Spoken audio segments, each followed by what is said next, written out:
ஒரு முயற்சி. இந்த படம் ப்ரெஸ், மீடியா எல்லா படத்துக்கும் எனக்கு பெரிய ஆதரவு கொடுத்துருக்கீங்க.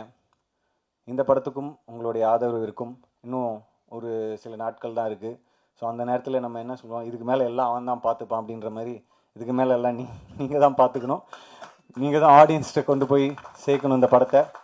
அண்ட் தீபாவளி ரேஸில் வர்றதுக்கு காரணம் என்ன? காரணம்லாம் இல்லை சார். பெரிய பட்ஜெட், லீவ் டைம், எல்லா படத்துக்கும் ஒரு டெஸ்டினி இருக்கும். அந்தந்த படம் அந்தந்த டெஸ்டினியை தேடி அதுவே ஒரு இடத்துக்கு வந்து நிற்கும்னு சொல்லுவாங்க.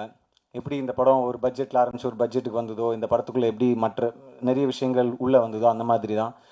ஸோ போட்டியாக நினச்சா போட்டி, இல்லை இவங்கெல்லாம் என்ன அப்படின்னு நினச்சாலும் பிரச்சனை இல்லை. 17ஆம் தேதி படம் ரிலீஸ் ஆகுது. ஆடியன்ஸ் கண்டிப்பாக சப்போர்ட் பண்ணுவாங்கன்னு நான் நம்புகிறேன். எனக்கு எப்போவுமே உங்களுடைய அன்பும் ஆதரவும் இருந்திருக்கு.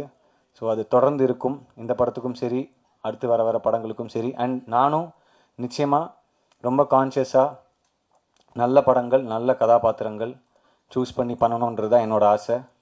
ஸோ கண்டிப்பாக அதுக்கான இயக்குனர்களும் தயாரிப்பாளர்களும் வருவாங்க.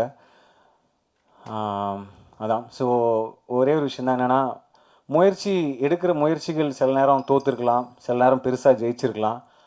ஆனால் அந்த முயற்சி எடுத்தவன் வந்து எப்போவுமே அடுத்தடுத்த கட்டத்துக்கு போவான்றது எந்த மாற்று கருத்தும் கிடையாது. ஸோ நாங்கள் முயற்சி எடுத்திருக்கோம், முயற்சி எடுப்போம், முயற்சிப்பேன். சப்போர்ட் பண்ணுங்கள். Thank you for all the love. And sorry, Athulya பற்றி சொல்ல மறந்துட்டேன். நிறைய ஹார்ட் ஒர்க் போட்டிருக்காங்க. She is a very sweet person. ஏன்னா அந்த கடலுக்குள்ளெல்லாம் ஷூட்டிங் பண்ணும்போது நம்ம காலையில் ஒரு 7-8 மணிக்கு போனோம்னா திருப்பி ஒரு 3-4 மணி வரைக்கும் கரைக்கு போக முடியாது. ஸோ அந்த மாதிரி நேரத்தில் ஒரு ரொம்ப கஷ்டமாக இருக்கும்.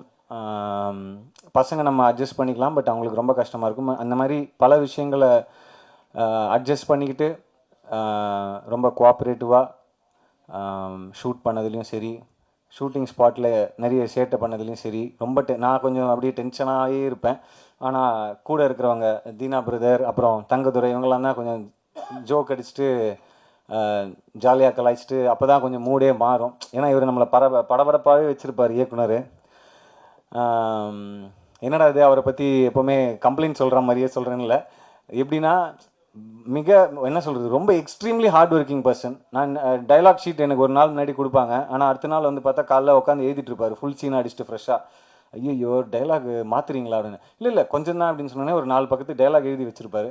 என்னங்க 4 பக்கத்துக்கு எழுதி வச்சுன்னு கேட்டால், இல்லை இது சுருக்கி உங்களுக்கு ஒரு 10 நிமிஷத்தில் கொடுக்குறேன்னு. ஸோ அந்த மாதிரி லாஸ்ட் மினிட் வரைக்கும் அவருடைய ஒர்க், டைலாகாக இருக்கட்டும், சீன் கன்சீவ் பண்ணுற விதமாக இருக்கட்டும், அது ஸ்டேஜ் பண்ணுற விதமாக இருக்கட்டும், அது இருந்துக்கிட்டே இருக்கும். ஸோ அந்த அயராத உழைப்புக்கு கண்டிப்பாக தீனா பிரதர் சொன்ன மாதிரி கைத்தட்டுற மாதிரி ஒன்று பண்ணுங்கள், கைத்தட்டுவாங்கன்ற மாதிரி கண்டிப்பாக உங்களுக்கு அந்த கிரெடிட்ஸ் வந்து சேரும்னு நான் நம்புகிறேன் இந்த தீபாவளிக்கு. பிளே ஸ்டோர் மற்றும் ஆப் ஸ்டோரில் இருந்து பாலிமர் செயலியை QR கோடு மூலம் பதிவிறக்கம் செய்யுங்கள். செய்திகளை உடனுக்குடன் பெறுங்கள்.